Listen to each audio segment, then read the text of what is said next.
guys, welcome back to the MSR Workshop. So in today's video, we're going to be doing a short, quick little review on a product that was sent to me by a company called Dartwood.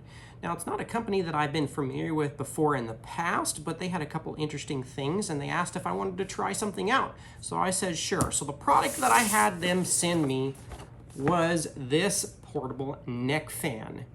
Now, I know what you're thinking. Why would I want a neck fan? Well, the reason I chose it is because it is so hot out. Now, I know there's a lot of people out there that don't have the luxury of having an air-conditioned shop. They're in their garage or somewhere else where it's just blisteringly hot. I thought this would be a great thing to try out to see if it really does help kind of keep you cool. So let's open this up and take a look and see what's inside the box. So opening this up here, what you get here is a portable neck fan user manual. Finally, more and more companies are starting to go to the USB-C charging, and you have your neck fan. Pretty cool little device. So it comes with 3 different speeds, so low, medium, and high, and then obviously you can turn it off. This is flexible, so you can form it to the direction of the airflow that you would like.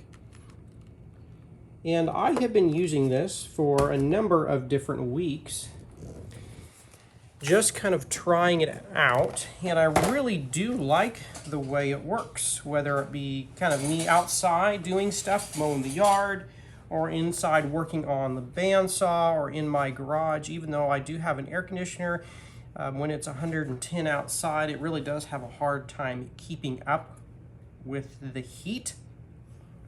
Now, if you guys are interested in checking this out and where you can find it and get one of your own, I will make sure to leave a link in the description below. They aren't terribly expensive, but I think for what you're getting, it's a pretty comfortable little device. Now, would I wear it to go jogging and running? Probably not. This does bounce up and down a little bit. It's got a little bit of weight to it, and so this hitting against your collarbones, at least for me on a skinny guy, my collarbones kind of protrude. It's not very comfortable. But just laying it across your neck, it's pretty comfortable, so keep that in mind when you're ordering it. If you guys have any comments, questions, or suggestions about videos that you would like to see, be sure and leave those in the comments below. And always don't forget to hit the like and subscribe button. And until next time, guys, thanks again.